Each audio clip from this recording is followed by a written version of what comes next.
Robert Dali Owen, região e litígio entre este mundo e o outro. Que lição nos dá a história da reforma?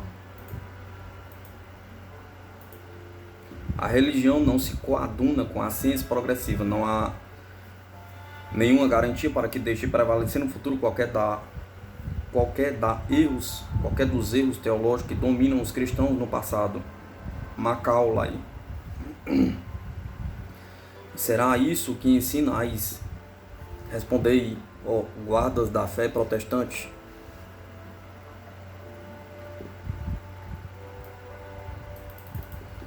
Se não é, eu vos rogo dispensar vossa atenção desapaixonada aos fatos históricos e estatísticos e dar-nos a razão do que observardes. No decurso de 300 anos, de 1570 a 1870, observa-se que o protestantismo tem sempre retrogrado. No começo desse período havia na Europa uma esmagadora maioria protestante. No fim de 3 séculos, contam-se 2 católicos para cada protestante, mesmo entre nós, norte-americanos.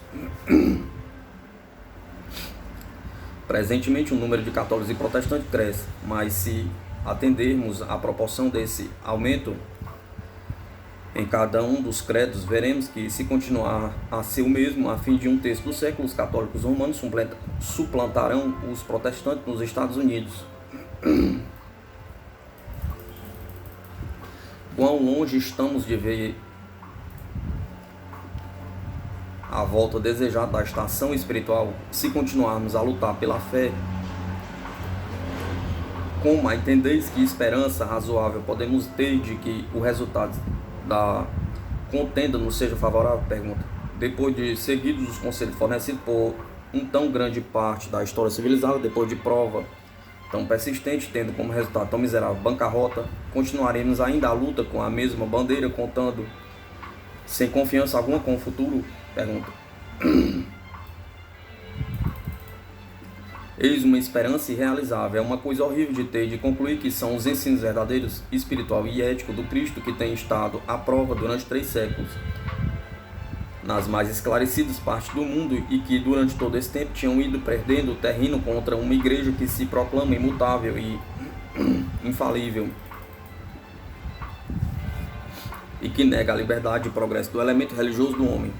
Lancemos um golpe de vista aos nossos anais, com um espírito confiante, cândido e católico, antes de adotarmos uma conclusão que leve aos homens pensadores a olharem com desespero o futuro da nossa raça.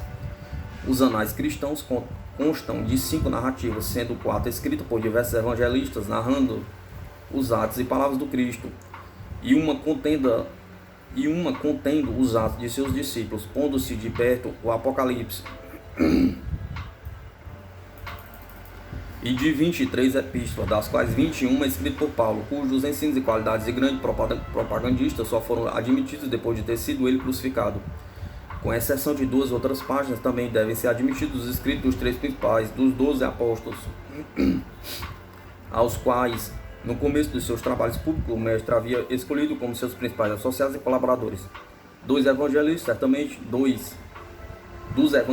certamente dois, Mateus e João, foram apóstolos e tiveram a oportunidade que, durante 3 anos de convivência com Jesus, ouvisse de seus lábios os discursos que recordam.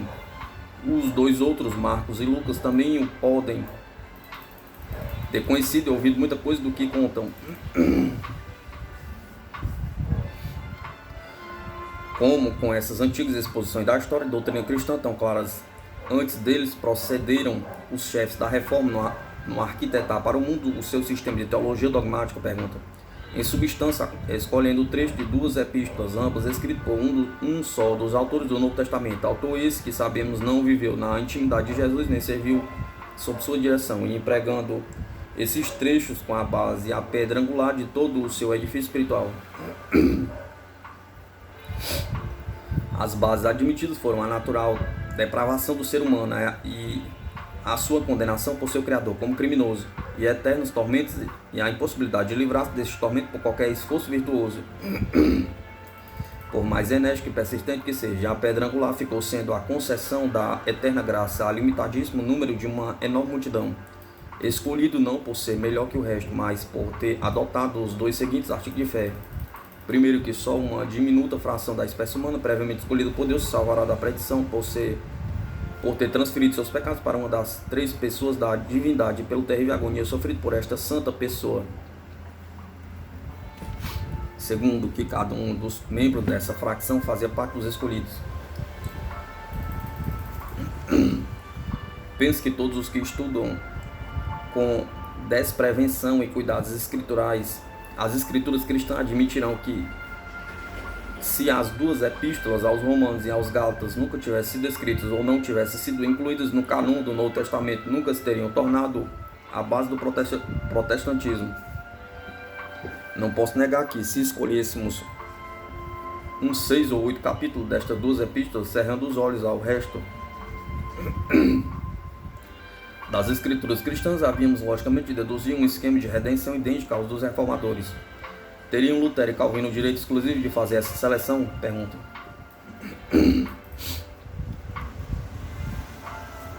Não há dúvida de que Lutero era dessa opinião. Com a sua usual audácia, ele arroga a si próprio o privilégio de julgar toda a obra, aceitando o que lhe parece vir do Senhor e abandonando o resto. Imitando o espírito de um texto de Paulo, diz: sem dúvida os profetas estudaram Moisés e os últimos profetas estudaram os primeiros, escrevendo em um livro seus bons pensamentos inspirados pelo Espírito Santo. Contudo, esses bons e verdadeiros pregadores e investigadores às vezes fazem construções de erva seca, palha e madeira, em vez de só empregarem pura prata, ouro e pedra preciosa. Apesar disso, a base ficou firme.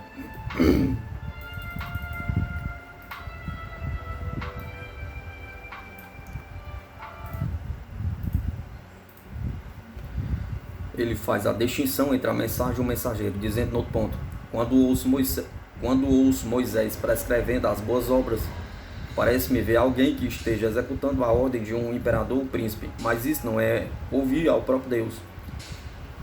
Não se pense que Lutero tenha limitado sua liberdade de escolha ou rejeição ao Velho Testamento.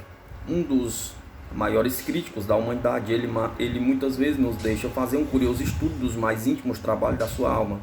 Aconselho aos que acham dificuldade em conciliar as outras partes da Escritura com os seus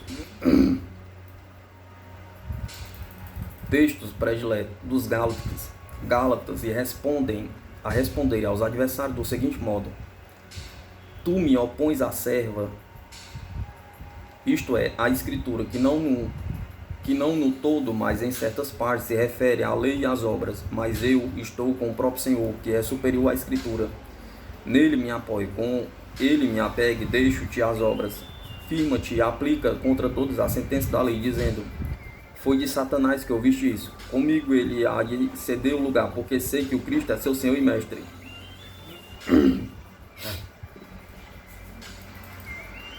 Encontraremos adiante um exemplo notável do modo audacioso, porque Lutero manifesta esse sentimento. Tiago, como vimos, era um dos mais proeminentes apóstolos do Cristo, um daqueles a quem, pela confiança que nele tinha, Jesus apareceu depois da morte. Paulo, vindo a Jerusalém, notando que os discípulos reaceavam por não crerem que ele também fosse discípulo, precisou que Barnabé o apresentasse a Pedro e a Tiago, para que estes os apresentasse aos outros irmãos. Depois disso, Tiago ocupou o cargo de mais alta confiança no seio da primitiva igreja cristã. Esse distinto apóstolo, porém autor da epístola que tem o seu nome, nela manifesta uma doutrina diametralmente oposta à da justificação pela fé sem as obras, sustentada por Paulo. Ele ensina que somente a fé não pode salvar, porque os maus também creem e temem, e finalmente declara que, assim como o corpo sem o espírito é morto, a fé sem as obras é morta também. Vejamos agora como Lutero encara essa passagem tirada de uma fonte tão eminente, mais lógica ou mais sincera que qualquer dos seus comentadores que procuram reconciliar o irreconciliável.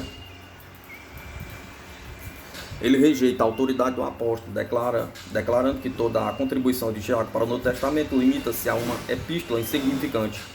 Maravilhoso exemplo do efeito que se produz numa alma entusiástica quando sustenta com parcialidade um dogma favorito. Todos os adeptos da liberdade religiosa admitiram que o audaz reformador gozava do privilégio que havia assumido, pois confiavam na circunspeção que em tudo Lutero devia empregar. Longe de mim negar a Lutero ou qualquer outro honesto e sério investigador da verdade o direito de julgar por si mesmo em relação à Bíblia. Se separar o ouro e a prata da palha e erva seca que aí encontram.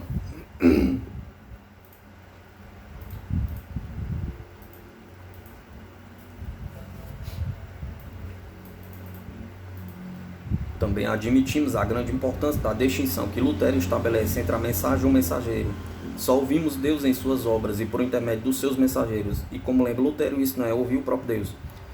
De tudo, devemos concluir que não foi o grande sistema de moral espiritual ensinado por Jesus que ficou contido em seus progressos durante séculos, que não pode vencer os adeptos da infabilidade, que tem perdido mais de metade do que havia conquistado e que não se pode sustentar contra a odierna hierarquia romana. Não, o vencido foi um comentário angustiniano sobre alguns dos escolasticismos de Paulo. Há abundantes provas dessa acessão no Evangelho, tomada em seu todo. Vejamos em seu aspecto geral qual deverá ser a sua forma essencial. O espírito e os ensinos do cristianismo comparado aos da teologia calvinista e luterana.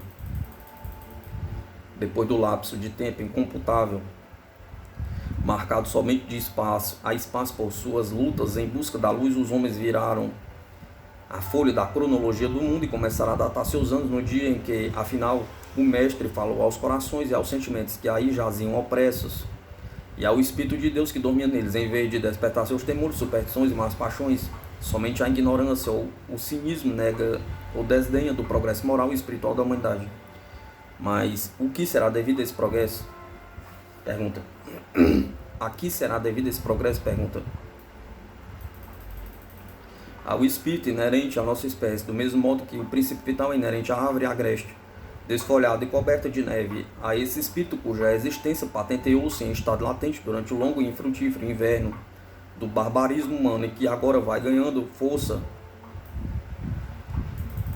na primavera da civilização e estende a virente e fresca folhagem, alegrando as vistas do mundo. Que nome tem esse espírito? Pergunta. Quando ele impõe silêncio no indivíduo ou na nação, ao feroz impulso dos combates e calça a força bruta, substituindo pelos brandos conselhos da razão, chamam-no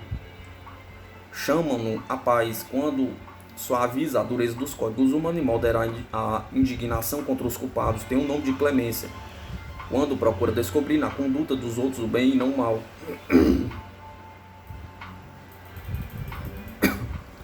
Quando respeita nos outros a independência do pensamento, da palavra e não encontra na sincera diferença de opinião motivo de ofensa, tem o nome de caridade, quando nos atrai aos semelhantes, quaisquer que sejam os povos a que pertencem às línguas que falem, impelindo-nos a tomá-los pela mão e beneficiá-los, chamamos-lo benevolência, qualquer porém que seja o nome que lhe dermos, ele é sempre benévolo, eminentemente civilizador, humanitário, arauto da virtude, dispensador da felicidade. Assim como acontece quando o triste inverno languidamente mantém o seu domínio sobre a terra, surgiu um dia de esplêndido sol precursor de outros ainda mais tépidos e brilhantes, assim também sucede com as variáveis estações do mundo espiritual. Há clarões de prematuro brilho derramados sobre uma época silenciosa e por sua natureza brumosa, fluxos de lânguida fragrância que de um outono ainda distante. Há disso notáveis exemplos da história do longo passado da humanidade, nos quais dificilmente podemos descobrir a ação divina, a não ser como longínqua estrela no manto da noite. A estrela e o sol derramam sobre nós sua luz celestial, mas a luz do astro que ilumina a terra é diversa da que projeta a pálida e cintilante estrela. Nunca, porém, em toda a história da nossa raça, o espírito benévolo de que vos falei se manifestou a humanidade como há 18 séculos passados, em uma das dependências asiáticas do Império Romano. Uma voz saída da Galiléia, ouvida primeiro por pescadores e vulgarizando seus primeiros ensinos entre os publicanos e pecadores, conseguiu, apesar do ruído das controvérsias, fazer-se ouvir por todo o mundo civilizado.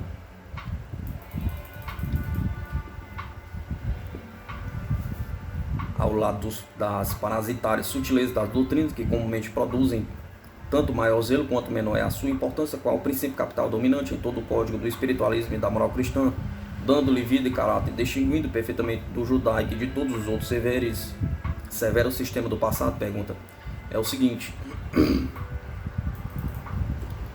Ele considera Deus como um soberano implacável, armado com os terrores da lei, manifestado a sua cólera no fogo consumidor, mas como Pai amoroso, espargindo sua doce misericórdia sobre a sua obra, não exigindo longas preces nem sacrifícios cerimoniais, aceitando como a mais grata das oferendas do auxílio e conforto prestados às suas criaturas sofredoras, Relativamente ao homem em todas as suas ocupações internacionais, legislativa, litigante, executiva ou social, ele manda substituir o império da violência pela benevolência, manda substituir em todo o mundo a guerra pela paz, a dureza pela humanidade, as alterações pela mansidão, o ódio pelo amor.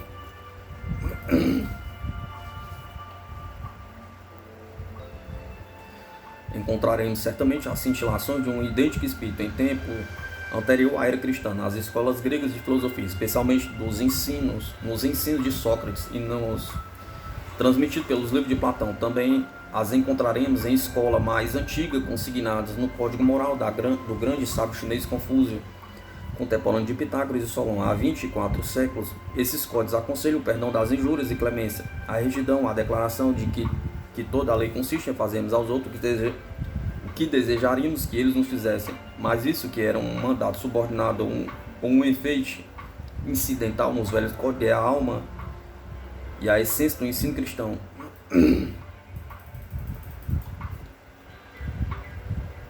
Ele não nos dá uma máxima sem esse colorido, um preceito sem esse tom. Aí não encontramos muito espíritos ministrando, sim, a divindade e o amor, que é o cumprimento da lei.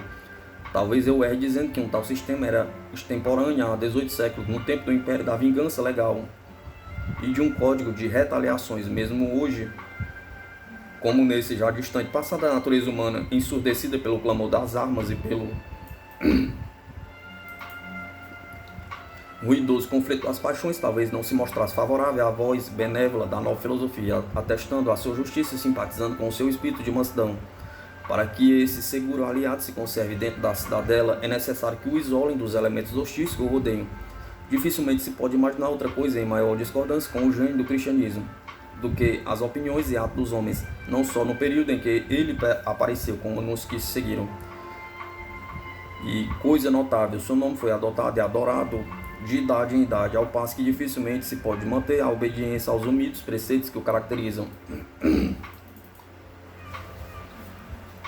O frade soldado de Malta, depois de haver perdido no seio da luxúria e da licenciosidade todas as virtudes, exceto a valentia, adotou o nome de cristão.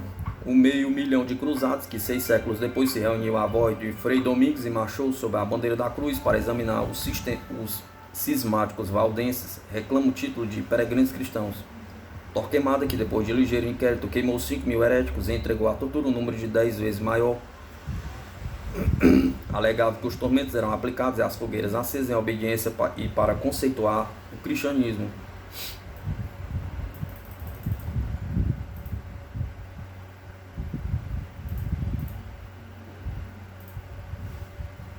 Assim como os discípulos do Cristo que pediram que o fogo do céu consumisse os inhospitaleiros samaritanos, assim aqueles homens não conheciam o espírito que animava o cristianismo e que eles orgulhosamente blasonavam de seguir e servir. Apesar dessas precoces e infelicíssimas profanações do seu nome, ele vai afinal emergindo. Já estamos provavelmente fora da era das perseguições levadas até a morte. Podeis atualmente falar do catolicismo romano e eu do calvinismo sem receio de sermos atados ao poste. No gozo dessa liberdade, posso convidar-vos a refletir sobre os ensinos teológicos dos chefes da reforma para que saibais quanto eles estão longe ou divergem da religião do Cristo. Devemos tratar desse assunto com todo respeito e reverência, mas também sem temores. A verdade prescreve a liberdade.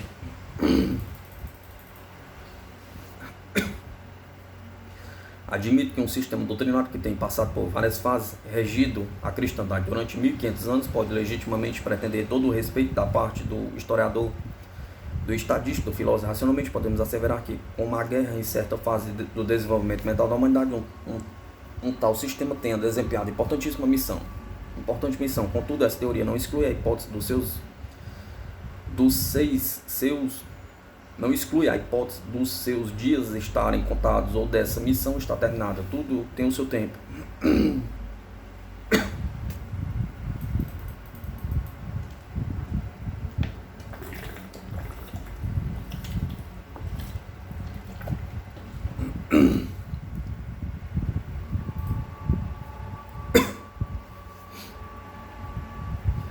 Como pode um dogma tão antigo quanto a Igreja, aceito por 200 milhões de homens, Qual o ensino de que o Espírito Santo a guia sempre?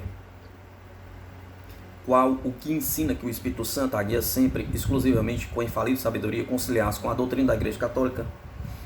Na depravação inata e incurável do homem, aumentada ainda pelo sacrifício de um enviado? Pergunta. Será tal doutrina destinada a substituir ainda? Pergunta. A subsistir ainda? Pergunta. Se considerarmos que essa doutrina, apesar de sustentada por Paulo, contradiz as palavras de Jesus, teremos a explicação do fato desanimador do cristianismo e perdendo terreno de um a outro século. Se há mais,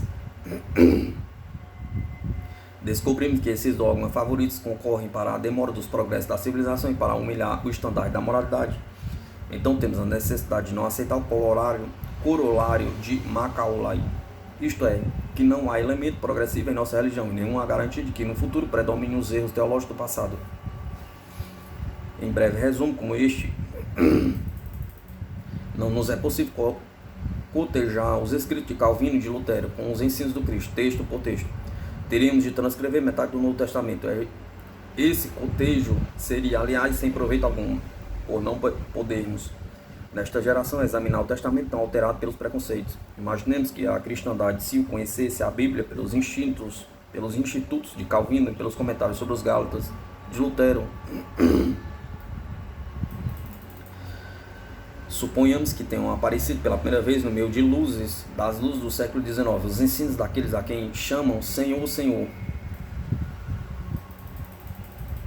Bem assim os de lutereus de Tyndall, os campeões da Alemanha e da Inglaterra. Que pequena seria então a necessidade de comentários e comparações. A teologia que se regozija de sua odierna ortodoxia ter-se-ia dissolvida em um ano antes de se ter inflamado com os seus ensinos sobre o mar e com o sermão da montanha. Surgindo assim às nossas vistas, que lembranças elas não despertariam em nós, como seriam belas as nossas primeiras impressões, não desbotadas pelas cópias formais, como as convicções se formariam calmamente sem serem pervertidas desde o começo, seguimos rumos antiquados. Suas palavras nos apareceriam claramente com a sua intenção original. Nenhuma explicação dogmática viria escurecer os ensinos, nenhum tenebroso comentário nos ocultaria em suas verdades de inestimável valor. Alguma coisa é certa, nos intimidaria, outras nos levariam a duvidar da exatidão das recompilações do biógrafo. Lançaríamos para o lado a palha, a erva seca, aceites por Lutero, mas o ouro puro seria reconhecido e a grande base permaneceria. Arrependei-vos, porque o reino dos céus vem perto.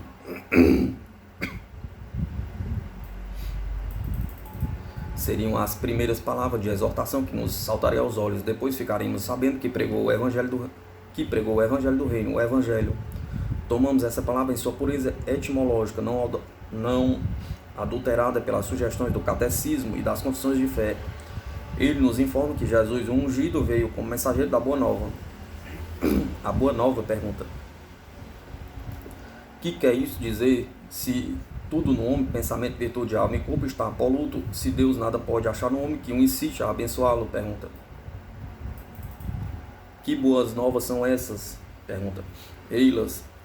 Bem-aventurados são os pobres de espírito, porque é deles o reino dos céus. Bem-aventurados os que choram, porque serão consolados. Bem-aventurados os pacíficos, porque possuirão a terra. Bem-aventurados os que têm fome e sede de justiça, porque serão saciados. Bem-aventurados os misericordiosos, porque alcançarão misericórdia. Bem-aventurados os puros de coração, porque verão a Deus. Bem-aventurados os pacíficos, porque serão chamados filhos de Deus. Recordemos um trecho da doutrina a que vossos ouvidos estão acostumados. Todas as crianças trazem a sua depravação desde o berço. Sua natureza deve ser odiosa e abominável a Deus. Como conciliar isso com a boa nova trazida pelo outro pregador? Para tirar-nos das sombras e levar-nos à luz da vida? Pergunta. Jesus tomou em seus braços uma criança e abençoou-a, dizendo: é deste o reino dos céus. E dirigindo-se aos discípulos, acrescentou: se não receberdes o reino de Deus como uma dessas crianças, nele não entrareis. No Evangelho de Genebra, estamos acostumados a ler: o mundo inteiro não pertence ao seu Criador. A graça liberta um pequeno número da maldição e da cólera de Deus, mas abandona o mundo à sua destruição. Eu me detenho sem me importar com os fanáticos que pretendem ser a graça dada igualmente a todos. como sentiremos nossos corações aquecerem-se dentro de nós, encontrando no Evangelho da Galileia o convite feito a todos os que trabalham e são oprimidos na terra. Pedi e vos será dado, buscai e encontrareis, batei e vos abrirão, pois aquele que pede receberá, o que busca encontrará, e os que o bate, e ao que bate se abrirá, sendo maus, sabeis dar boas coisas aos vossos filhos, quanto mais vosso Pai que está no céu dará seus dons àqueles que os buscam. Pergunta: nós não sabemos como conciliar os pensamentos vindos de Wittenberg e os do calvinismo, como a boa nova de Nazaré que nos é patenteada, vendo que Lutero nos ensinou o seguinte, abre aspas, dizer que a fé é nada, quando não vem acompanhada pela caridade, é uma doutrina diabólica e blasfema. Todos esses legisladores e moralistas são amaldiçoados. Nós, porém, no Novo Evangelho, vemos o Cristo dizendo: quando deres um banquete, convida o pobre, o mutilado, o coxo, o cego, e será abençoado. Eles te não poderão convidar também, mas tu serás recompensado na ressurreição dos justos.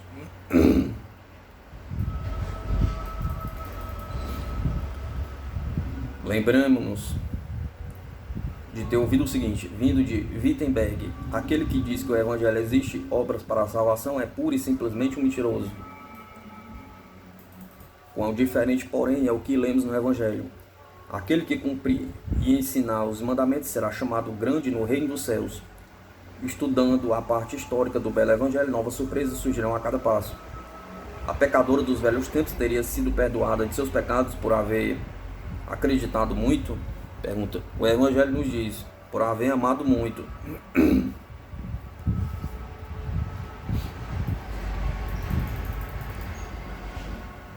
E a outra pecadora, trazida por ser condenada, seria mandada embora por causa da crença de que um santo enviado carregava com os seus pecados? Pergunta. Realmente não. Vemos que a abandonada sem ser condenada, Jesus lhe disse: vai e não peques mais. A prece das preces não deve ser lida.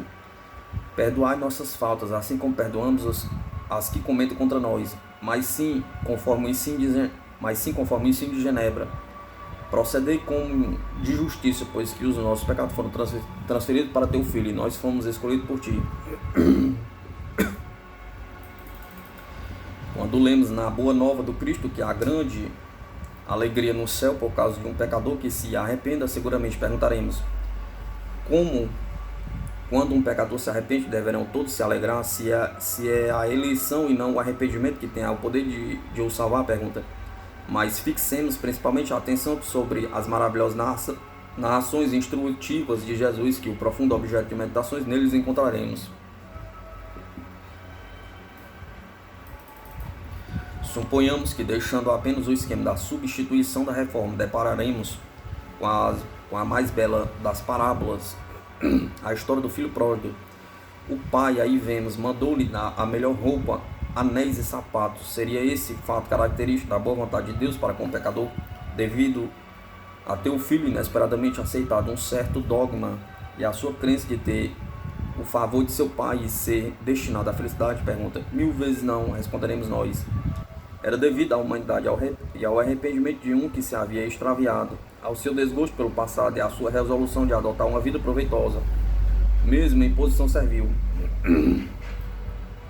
Pai, pequei contra os céus e contra ti, mas não mereço que me chamai teu filho. Considerai-me como um dos teus servos. Chegamos depois à parábola do homem trabalhador. Vemos aí que ele chamou os seus servos e lhe confiou seus bens, pois precisa ir a um país longínquo, e que, na volta, tendo um dos servos que lhe restitui o que recebera com os juros que havia alcançado, e o amo lhe diz: partilha da tua alegria do teu senhor. Partilha da alegria do teu senhor. O outro servo entregou-lhe apenas o talento recebido, sem nada ter produzido, e o amo mandou-os para as trevas.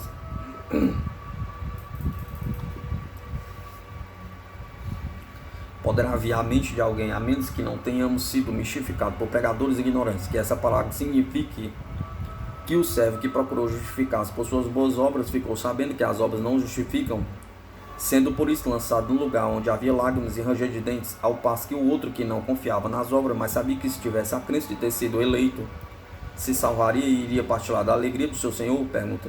Afinal, parece-nos ser conveniente, para dissipar nossas dúvidas, retrocedemos em busca de uma solução definida a respeito do destino do ser humano depois da morte. Mateus, em seus 25 capítulos, vai satisfazer. Aí vemos Jesus apresentando um quadro bem delineado do efeito produzido pelos atos dos homens neste mundo sobre a sua situação no outro. Quando o rei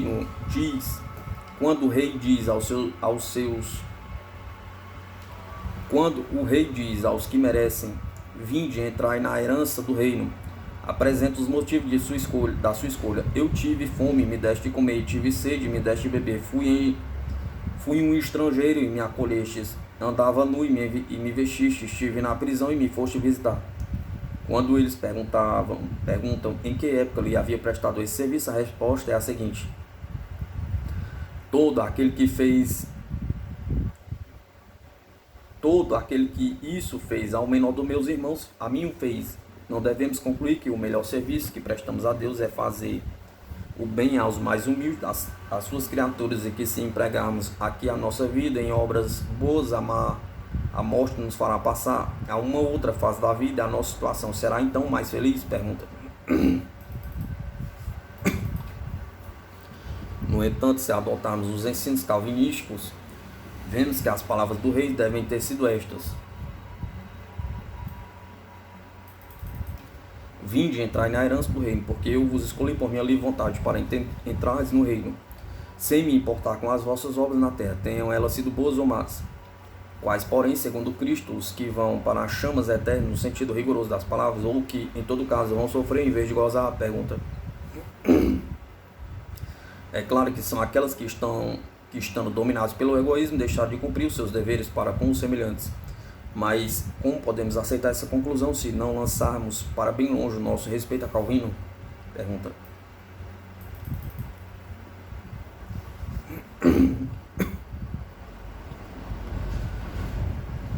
Com a incredulidade, sem dúvida, ou com o sentimento de que a sentença do condenado é concebida nos seguintes termos: vai, maldito, vai morar para sempre com o demônio e seus anjos, porque desde o começo do mundo foi isso assim determinado, qualquer que fosse o tempo em que tivesse de nascer, quer fizeste na vida o bem ou o mal. O meu propósito não se baseia nas obras, mas na eleição. Eu escolho os que me parecem bons, aceito um e abandono o outro, amo os que estão à minha direita e odeio a vós. Não será isso uma impiedade? Pergunta. É mais que impiedade, é uma blasfêmia. Mas essa blasfêmia é de João Calvino, não minha, e foi ela que parece haver chocado o sentimento de retidão e justiça do mundo moderno, que hoje, depois de 3 séculos, pronuncia contra ela o seu veredito.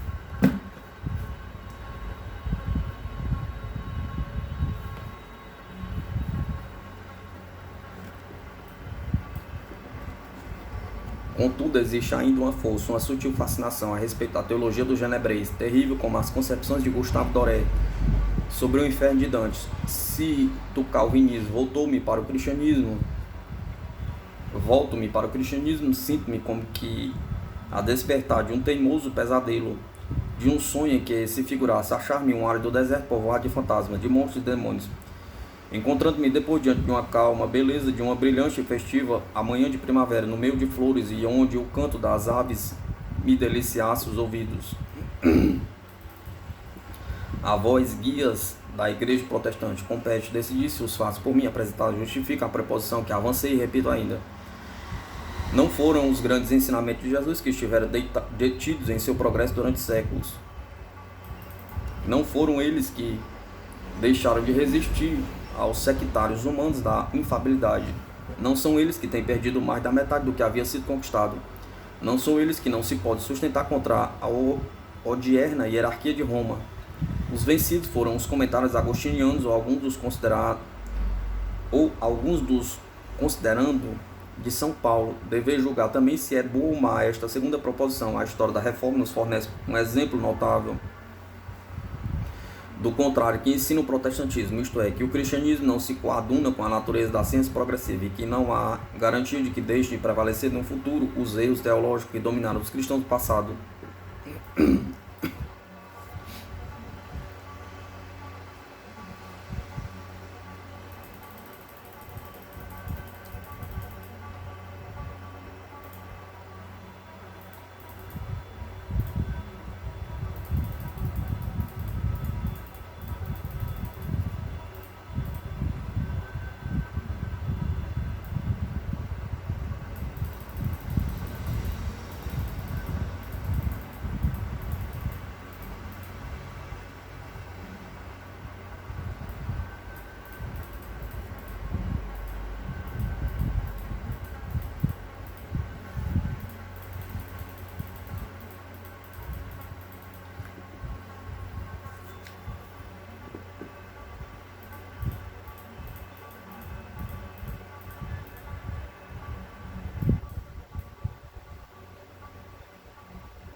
efeitos produzidos sobre a moral por certas doutrinas favoritas dos reformadores. Não é somente a extrema divergência existente entre as doutrinas de alguns dos primeiros protestantes e os ensinos do Cristo que fere a atenção de muitos, mas também o efeito produzido por essas mesmas doutrinas sobre a civilização e o progresso humano. Chamo a vossa atenção para esse assunto, porque é de notável importância. Ele é importante por muitas razões, afastar-nos muito pouco da verdade, afirmando que o progresso material do mundo nos últimos 100 anos excedeu ao obtido dos 10 séculos precedentes. Mas também estou certo, é a vez de ter notado que o adiantamento em moralidade não tem acompanhado o que se produz em todas as artes e ciências físicas, especialmente em nosso país, novo sujeito como é aos excessos e erros da juventude. O progresso da moralidade das ações humanas é lamentavelmente inferior à intemperança, ainda que de tempos a tempos presente fase de moderação é a potência terrível do mundo. As grandes riquezas e a ilimitada luxúria, arautos de ruínas, anunciando o declínio e a queda das nações, vão rapidamente estendendo sua funesta influência sobre o nosso povo, de modo a poder se aplicar propositadamente a máxima do Cristo. Dificilmente entrarão os ricos no reino dos céus. A moralidade pública tem decaído muito abaixo do que era há um quarto de século. As nossas assembleias legislativas são hoje menos puras e o nosso serviço público geralmente mais inclinado de venalidade. Ainda mais, a verdadeira fonte de onde se origina o nosso sistema político, a eleição, está ficando sujeita às invasões das corruptelas que cada um se vão mostrando mais frequentes e imprudentes. A moralidade pública influi na moral privada. O mal vicioso originado da política se assume um caráter maligno, não pode ser limitado aos políticos. Ele infecciona primeiro as repartições públicas e depois os proprietários. Nunca mais que hoje se fez sentir entre nós a necessidade urgente de um poder reformador. O grande rio do progresso humano caminha sempre, mesmo quando nós por algum tempo nós detenhamos no seu curso. Aquele sem cuja vontade nada deixa de suceder se vigia as pequenas ações, não dispensa menos cuidado das maiores. No tempo próprio, as exigências da alma são satisfeitas não menos liberalmente que as necessidades do corpo. Se, porém, considerarmos a lei divina, observaremos que Deus produz esses efeitos em nosso mundo, não por milagres ou intervenção direta, mas imediatamente por meio de agentes de progresso sob o império das leis universais. E como Ele sempre atua sobre nós por intermédio de agentes humanos, os homens, como não possam conter a lei divina, modificar sua influência, procuram precipitar ou retardar a sua ação, precipitam essa influência quando chamam a atenção de seus companheiros para essa ação inefável e para essa potência sempre benévola. Retardam-no quando enfraquece a fé da humanidade na existência dessa lei, afirmando que Deus pode suspendê-la arbitrariamente. É isso que os homens, aliás, zelosos no assunto que tão seriamente afeta a moral, fizeram prolongar durante séculos. Se há uma lei universal patente, onde quer que o homem se ache, no fato de cada ato ser bom ou mal, ter a consciência apropriada conforme os atos que ele tiver praticado, pela observação das obras de Deus, podemos conhecer alguma coisa a seu respeito. Vemos que ele não permite que essa lei ou qualquer outra lei possa ser modificada ou suspensada em sua ação, ou suspensa em sua ação. Os homens conscientemente culpados têm em todos os tempos se esforçado em iludir a ação dessa grande lei, inventando a respeito do pecado muita coisa com o fim de separar a consequência da causa. Mas isso não é possível realizar-se. Assim como o sol não pode brilhar sem nos dar a luz a um campo semeado de joio e produzir trigo, um pecado pode ser corrigido e uma vida pecaminosa ser emendada. Desgostoso de haver feito o mal, o homem aprende a praticar o bem.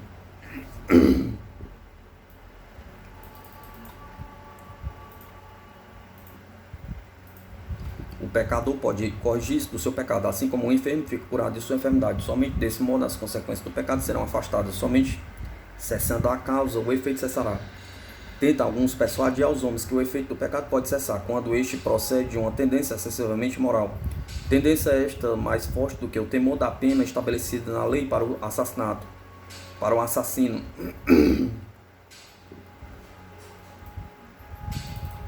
Seria isso mesmo que iludimos a um homem tentando cometer um homicídio, dizendo-lhe que a lei contra os assassinos não estatuía penalidade, ao que esta podia ser anulada, corrigindo. Se ele perguntamos como continuará a assassinar por não haver penalidade contra isso, pergunta: Deus proíbe-o. Deus impõe a penalidade a isso, pouco aproveita, mostrando-lhe a proibição divina. Felizmente para o mundo há homens nos quais, apesar da negativa de Calvino, o amor da justiça é tão forte que os faz dispensar qualquer outro incentivo para praticar a virtude. Contudo, presentemente, entre as massas, a esperança ou o temor da consequência decide ainda na prática dos atos. Por isso, os legisladores não consideram seguro confiar ao critério da humanidade a observância dos preceitos morais, sem um código penal.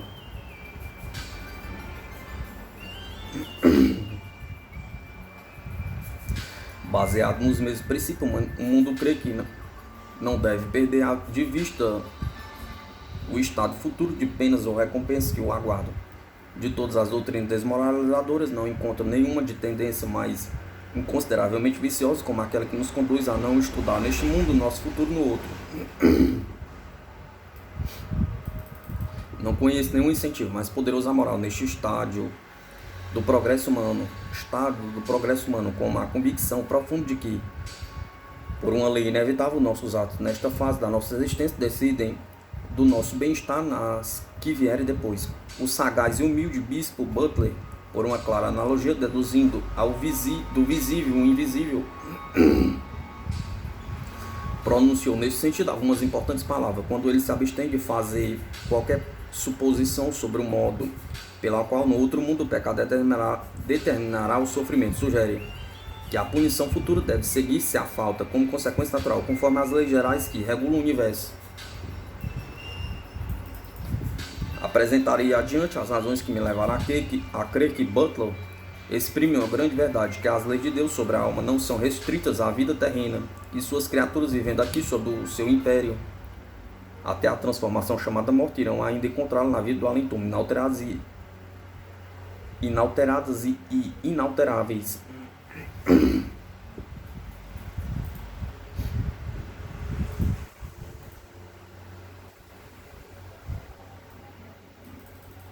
Não bastará uma tal concepção, sem tratar das recompensas recebidas no céu e das penas sofridas no inferno, para recomendá-la à nossa atenção, como estando em concordância com os atributos do Pai da luz e da ciência, no qual não há variabilidade nem sombra de desvio. Pergunta: o que haverá no judaísmo e no cristianismo dos 10 séculos últimos que se compare a isso? Pergunta: na infância do mundo, em todo caso, quando ele tinha 3.000 anos, menos que hoje,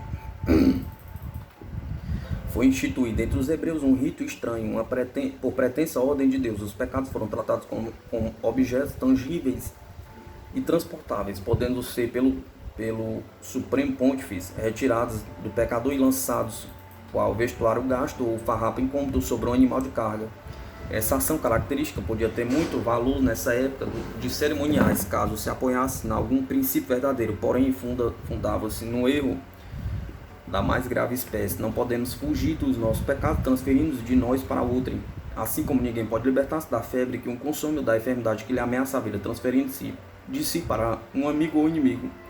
A imutável lei de Deus é contrária a isso. Ela torna impossível a separação entre o efeito e a causa. Paulo, hebreu dos hebreus, e no que se referia à lei, um fariseu, continuou, depois de tornar-se cristão, a acariciar a antiga ideia judaica de que o pecado é redimido pelo sacrifício, e que somente assim o homem pode aplacar ou reconciliar o seu Deus ofendido. Ele parece haver esquecido o caso, tenha lido ou ouvido o que o Cristo disse aos fariseus: ide e aprendei o que quer dizer: eu quero a misericórdia e não o sacrifício. Ele quer a misericórdia e não o sacrifício. A misericórdia é em virtude do arrependimento, manifestando-se em uma vida de expiação. A misericórdia para a criatura humana que abandona o caminho do mal a fim de praticar o bem. Tal é o plano de caridade, esperança e amor, a fim de se obter a reforma e a salvação ensinados pelo grande mestre, buscando suavemente as almas enfermas. Tal é o evangelho que, para abrigar-nos sob suas asas, nos veio das praias do mar da Galileia. Seus ensinos são eminentemente promotores da moralidade, animadores humanitários e civilizadores, pois apresentam ao homem indeciso um motivo forte para resistir à tentação e seguir a pacífica e deliciosa vereda da sabedoria.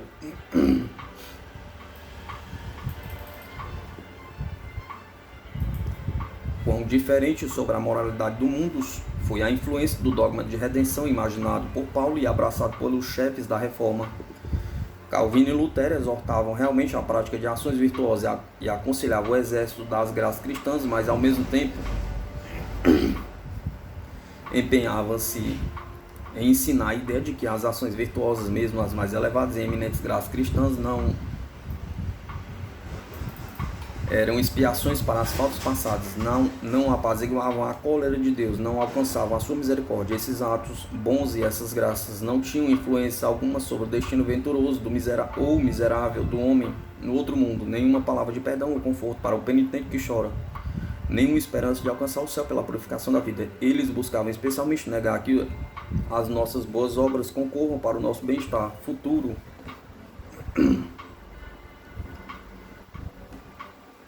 julgando que a boa crença pode substituir as boas obras. Eles elevam a fé num singular dogma misterioso, como a única coisa capaz de iluminar, remir e purificar a humanidade. Contudo, essa fé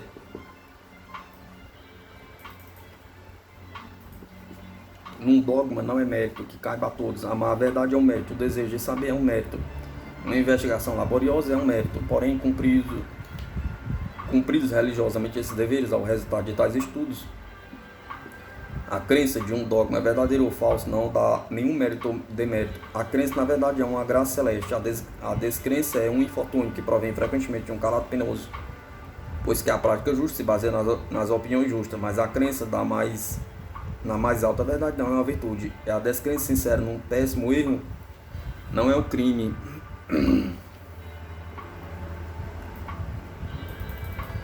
Com o que podemos dizer que não tocamos a meta da loucura, pois que ela em tais casos procede somente de um zelo mal entendido, o resultado de uma investigação sincera, que a crença nesta ou naquela doutrina não está de modo algum na dependência da vontade do homem. O homem, a pedido do outro, não pode juntar um novo artigo ao seu crédito, do mesmo modo que não pode adicionar coisa alguma à sua altura. Dizei-me se puderdes, como hei de crer que Deus, que nunca neste mundo separa os atos bons e os maus de suas consequências, obra contrariamente no outro?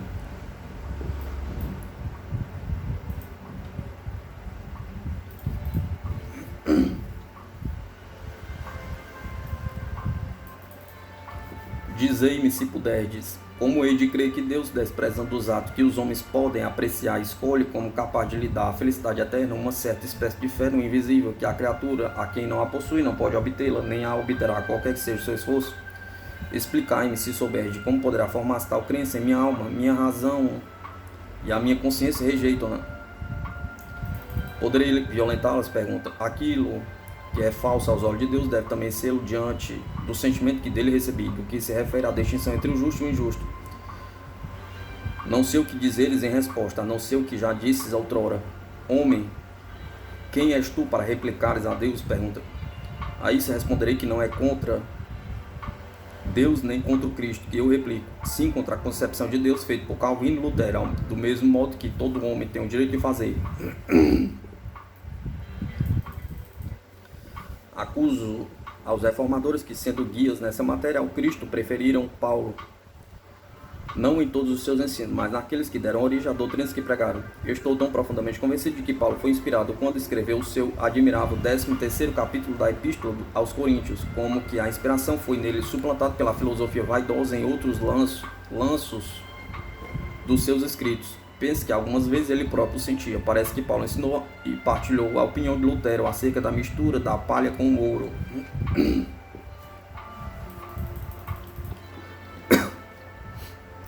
Nada aproveita a minha declaração de me crer indigno de Deus, por haver Paulo de vez em quando dado esse exemplo, ou dispomos hoje de mais conhecimento, decidir presunçosamente por mim mesmo quem merece ou não.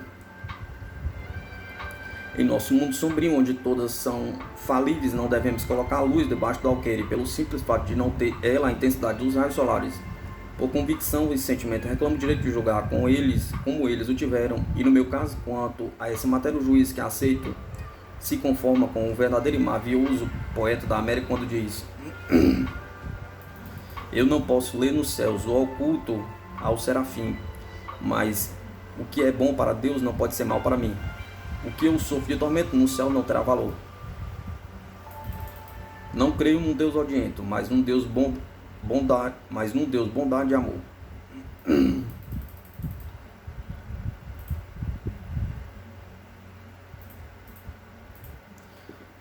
Há uma outra doutrina universalmente aceita pelos primitivos protestantes que, para o seu efeito sobre o progresso humano, chamo vossa atenção. As ideias desses austros teólogos sobre a inata corrupção da nossa raça foram levadas, como já vimos, a uma extensão temerosa. Eles consideravam o homem como um ser tão fundamentalmente perverso, de uma natureza tão completamente abatida e degradada, que os seus melhores atos não eram mais que pálidas variedades do pecado original, e os seus mais nobres sentimentos não eram mais que ramificações de uma inapta depravação. E esse anátema não é limitado aos descrentes. Eles sustentam que todas as ações, mesmo as praticadas pelo homem mais religioso, estão incluídas no anatema. Nenhuma ação praticada mesmo por um homem piedoso, diz Calvino, deixará aos olhos de Deus de merecer condenação. Uma outra fase dessa doutrina projeta ainda mais longe a sua influência, pois ensina não só que todos os homens e mulheres são, desde a primeira infância, por sua própria natureza, odiosos e abomináveis a Deus, mas também incorrigíveis. O homem não pode, diz o reformador Genebrez, ser excitado ou conduzido a fazer qualquer coisa que não seja o mal.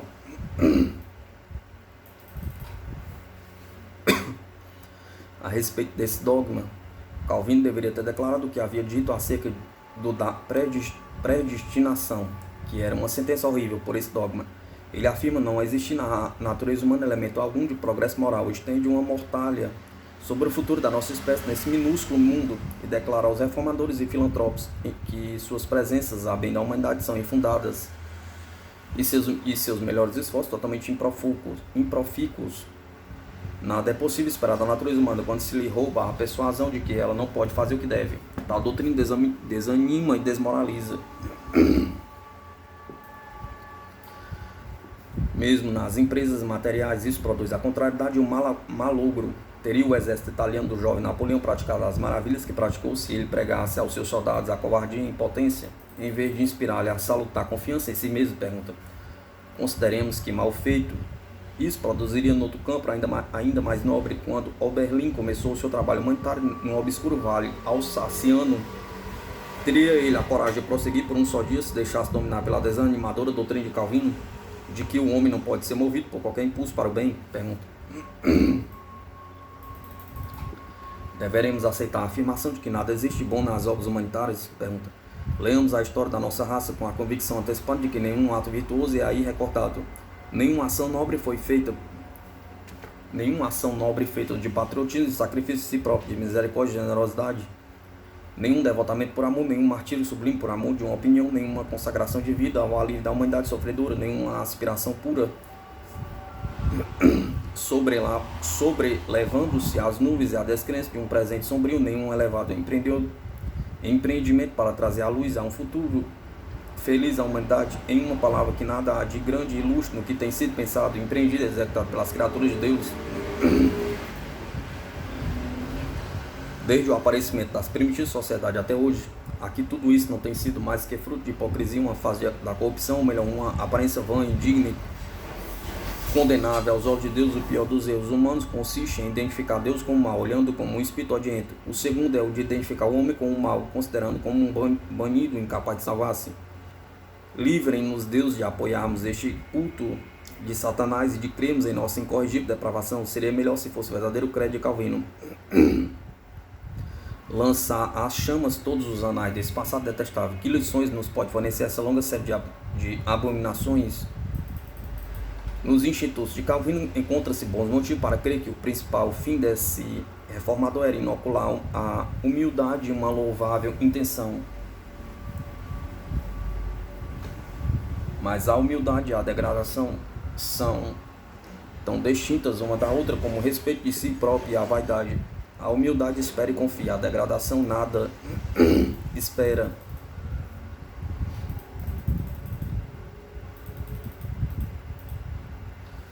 Não podemos achar uma lição mais elevada do que a que nos deu Cristo na parábola, em que o fariseu está orgulhoso de seus pretendidos méritos e onde o publicano se conserva afastado e implora misericórdia. Paulo prescreveu a verdadeira paz da humildade.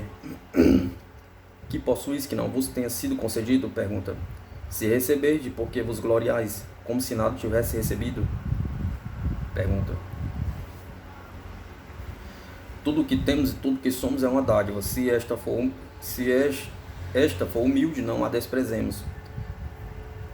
Se valiosa, não nos orgulhemos, porém, reconhecemos-la como tal e tenhamos amor e gratidão. O que a justiça é essa prescrição do Cristo proíbe é que sejamos orgulhosos por motivo desses dons.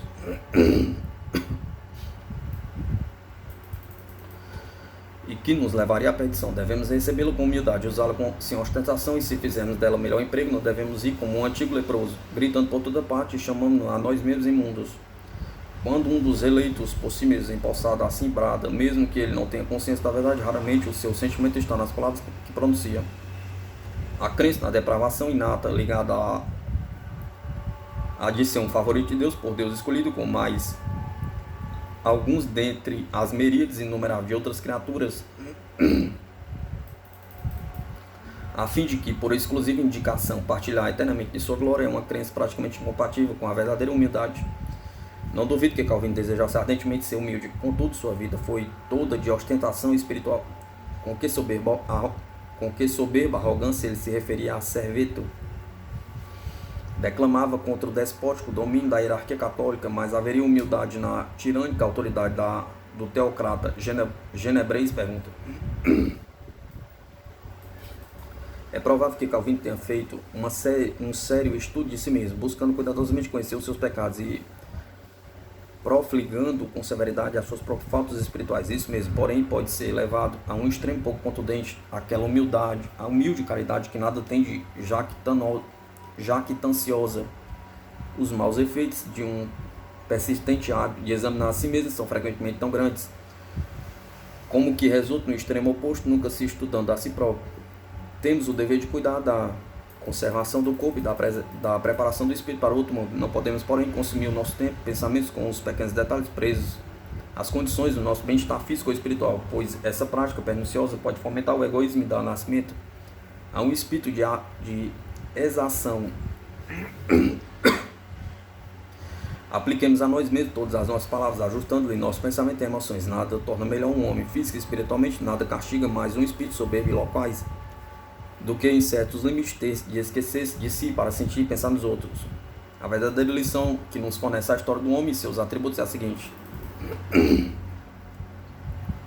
há um justo motivo de surpresa e congratulação à vista das terríveis influências exercidas pelas condições viciosas e pelas doutrinas desmoralizadoras da natureza humana, no fato de ver essa natureza exibir incessantemente o espírito eminente e progressivo que, quando rompendo com os maus exemplos e velhos prejuízos, faz com que nos regozijemos de pertencer a uma raça transviada, fraca e pecadora, é certo, mas encerrando em si, como nos disse o Cristo, as promessas do reino de Deus.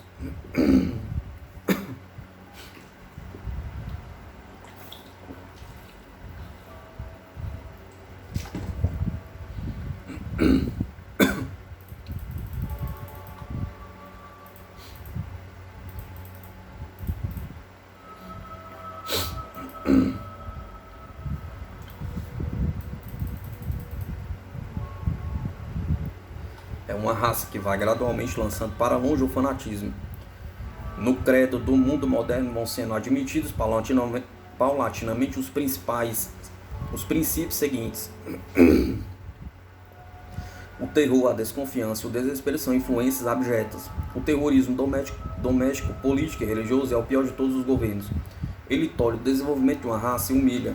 Uma criança habitualmente desconfiada vive exposta às mais funestas tentações. Um homem que não espera, não confia, não se respeita a si mesmo, perde metade do seu valor. O reformador Genebreis não procurou negá-los. Nada se pode dizer acerca da desanimadora influência do seu credo, que seja mais forte do que ele mesmo avança. Reparai na sua confissão. Deus geralmente dirige seus discípulos, isto é, os crentes, de tal modo que para qualquer parte que eles volvam os olhos, nada os faça perder a esperança. Assim Deus nos guiará? Pergunta. Eis a verdadeira solução. O que dá luz se desvia, só vê sua sombra crescendo. A senda vai se escondendo e duvida se ainda é dia. Assim, durante séculos, a sombra de Calvino estendeu-se pelo mundo cristão, mas voltemos para a luz, e pelo fato de haverem os chefes da reforma satirizado as concepções humanas da fé. Não neguemos a fé o seu legítimo valor. Cristo empregou as mais expressivas metáforas para nos dar uma ideia do seu poder.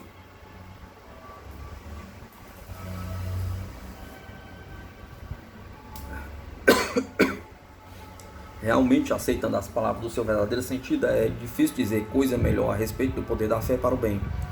Ele pode remover todas as dificuldades que se elevam como montanhas no caminho do progresso.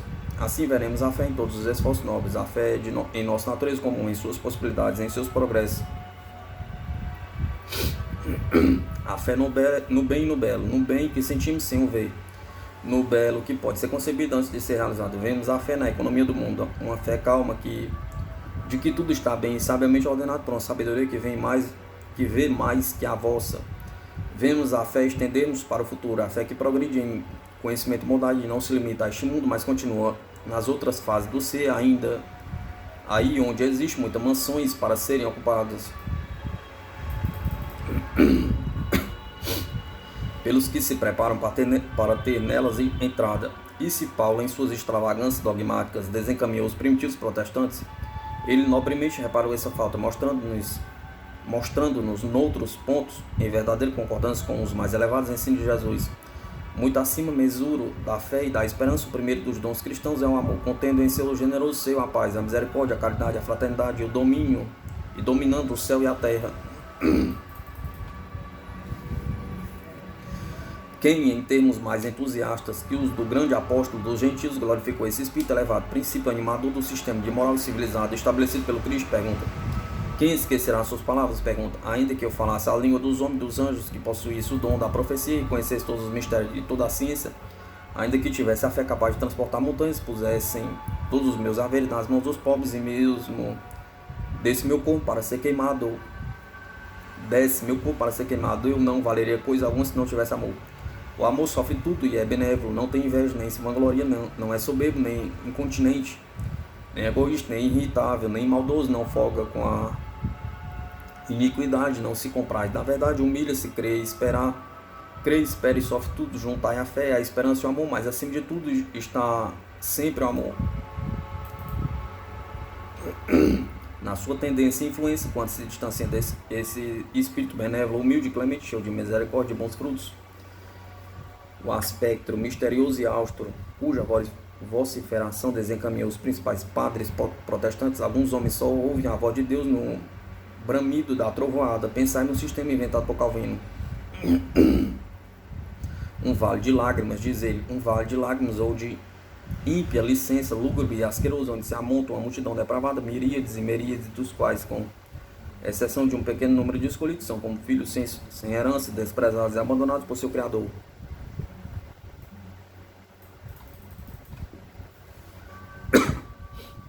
Para varagem, por algum tempo mergulhados na escuridão moral, ao longo da grande estrada que leva à destruição, destinados pelo divino fiat, a se consumirem nas chamas que nunca se extinguem, nem um abismo sem fundo. Não discuto os horrores de uma tal doutrina imputada ao Deus do amor, que a geração que a adotou morra em suas superstições. Apenas nos dirigimos às gerações que se seguem de entendimento mais esclarecido e de melhor coração. Robert Dale Owen, região e litígio entre este mundo e o outro.